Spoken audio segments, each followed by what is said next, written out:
Assalamualaikum warahmatullahi wabarakatuh. Nama saya Syafira Azahra dengan NIM 26031100089.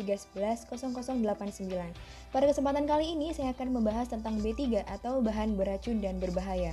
Semakin kesini senyawa B3 atau zat B3 itu sangat banyak digunakan, namun kita bahkan ada yang belum tahu apa itu B3, jenis-jenisnya, bagaimana cara pengelolaannya, dan bagaimana cara pembuangannya. Oleh karena itu, di sini saya akan membahas secara tuntas tentang B3 dan limbah B3. Kita masuk ke dalam pengertian dari B3 atau apa sih B3 itu? Nah, menurut Undang-Undang RI Nomor 32 Tahun 2009 tentang Perlindungan dan Pengolahan Lingkungan Hidup, B3 adalah zat, energi, atau komponen lain yang karena sifat, konsentrasi, dan atau jumlahnya, baik secara langsung maupun tidak langsung, dapat mencemarkan atau merusak lingkungan hidup, membahayakan lingkungan hidup, kesehatan, serta kelangsungan hidup manusia dan makhluk hidup lain. Nah, selanjutnya adalah jenis-jenis B3. Jenis B3 di sini ada 3. Yang pertama ada mudah dikenali dan boleh digunakan. Yang kedua adalah tidak boleh digunakan sama sekali. Dan yang ketiga adalah boleh digunakan namun dalam jumlah yang terbatas. Yang pertama di sini adalah mudah dikenali dan boleh digunakan. Contoh-contohnya adalah amonia, asam asetat, asam sulfat, asam klorida, asetilena, formalin, metanol, natrium hidroksida, termasuk juga gas hidrogen. Nah, ini sering kita familiar ya mendengarnya, tidak asing karena kita sering menggunakannya dalam praktikum. Namun dalam menggunakan bahan-bahan ini juga harus tahu MSDS-nya supaya tidak salah dalam menggunakannya. Nah, yang kedua adalah bahan yang dilarang digunakan. Contohnya ada aldrin, klorden, DDT, dieldrin, edrin, heptaklor, mirex, toxafen, hexaklorobenzen, dan PCBS. Ini tidak familiar untuk saya sendiri ya, karena memang tidak boleh digunakan bahan-bahan ini. Jadi kita nggak tahu ada bahan-bahan ini. Kemudian yang ketiga adalah digunakan namun dalam jumlah terbatas. Contohnya ada merkuri, paration, dan beberapa jenis CFC. Nah, untuk saya sendiri di sini yang familiar itu ada merkuri karena biasanya digunakan untuk produk-produk kecantikan atau skincare. Namun harus dalam proporsi tertentu ya, karena kalau misalnya banyak itu akan berbahaya dan efeknya itu akan jangka panjang. Nah, ini nggak sembarangan, jenis-jenis B3 ini bahkan sudah diatur dalam peraturan pemerintah nomor 74 tahun 2001. Nah, kita masuk ke dalam sifat B3. Kenapa sih bisa berbahaya? Karena B3 itu mengandung beberapa sifat-sifat. Yang pertama adalah mudah meledak. Kalau misalnya disimpan dalam suhu yang tidak pas atau disimpan dalam tempat sembarangan, itu dia bisa mudah meledak. Kemudian pengoksidasi. Kemudian yang ketiga adalah sangat mudah menyala. Contohnya adalah alkohol atau deret normal alkohol ya. Itu biasanya dia akan mudah menyala apabila disimpan dalam ruangan terbuka aja, itu bisa menyala atau bisa terbakar. Nah, kemudian ada beracun, berbahaya, korosif, itu bisa korosif terhadap logam, korosif terhadap tangan kita, itu bisa mengikis tangan kita. Kemudian ada berbahaya bagi lingkungan dan karsinogenik. Nah, untuk karsinogenik ini adalah zat yang dapat menyebabkan penyakit kanker. Nah, kenapa kayak gitu? Karena zat-zat karsinogen ini akan mengubah asam deoksiribonukleat dalam sel-sel tubuh dan hal ini akan mengganggu proses-proses biologi. Nah, kemudian di sini saya akan mencantumkan beberapa tanda-tanda atau simbol-simbol apabila teman-teman di sini melihat tanda-tanda seperti ini dalam bahan tersebut, maka bahan tersebut akan termasuk ke dalam bahan B3. Kemudian kita masuk ke dalam limbah B3. Limbah B3 merupakan sisa usaha dan atau kegiatan yang mengandung B3. Limbah B3 dihasilkan dari kegiatan atau usaha baik dari sektor industri, pariwisata, pelayanan kesehatan maupun dari domestik rumah tangga. Jadi kita biasanya nggak sadar kalau kita sendiri bahkan sudah menggunakan limbah B3 tersebut. Kemudian, kalian tahu nggak sih kalau pengolahan limbah B3 ini diatur dalam Peraturan Pemerintah Nomor 101 Tahun 2014. Namun apabila ada senyawa atau zat-zat yang terindikasi ada senyawa B3 di dalamnya namun tidak tercantum dalam peraturan pemerintah tersebut, maka harus dilakukan uji karakteristik untuk mengidentifikasinya. Nah, uji-uji tersebut itu bisa dari kita lihat dia mudah menyala atau tidak, mudah meledak atau tidak, reaktif, infeksius, korosif, dan beracun. Nah, kemudian karena sifat-sifatnya itu yang berbahaya, maka harus dilakukan pengelolaan limbah B3 dengan baik dan benar. Nah, pengelolaan limbah B3 itu termasuk penyimpanan, pengumpulan, pengangkutan, pemanfaatan, pengolahan, dan penimbunan.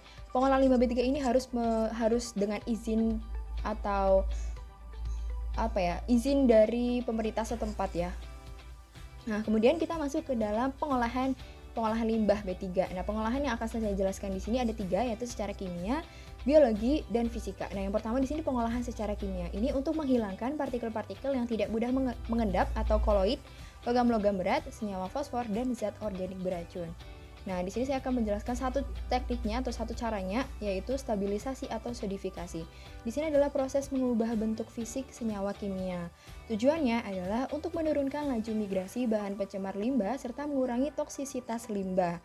Nah, caranya dengan menambahkan bahan pengikat atau bahan pereaksi. Contohnya adalah seperti semen, kapur, dan bahan termoplastik. Kita lanjut pada pengolahan secara fisik.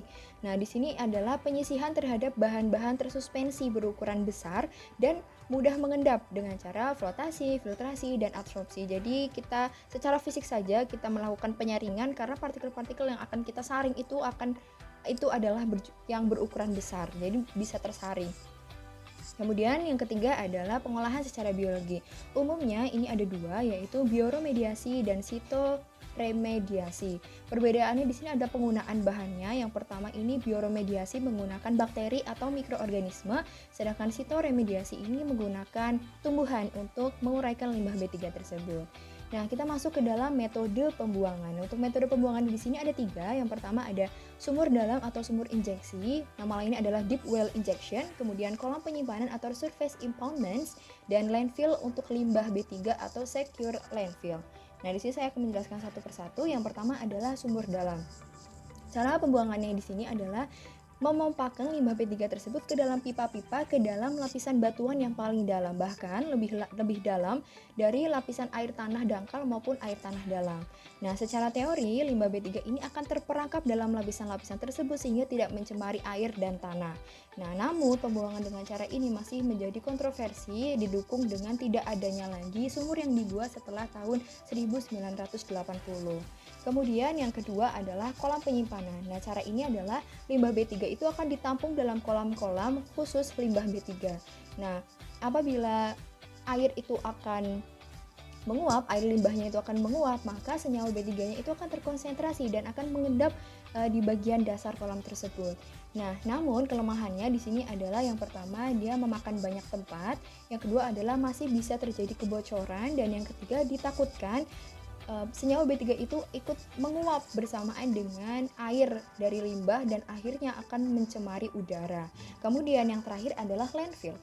Nah, cara ini yaitu kita memasukkan sesuatu ini ke dalam tanah. Nah, dalam pembuangan limbah B3 ini caranya limbah B3 itu akan dimasukkan ke dalam tong atau drum yang besar-besar seperti itu. Nah, kemudian itu akan dikubur dalam tanah.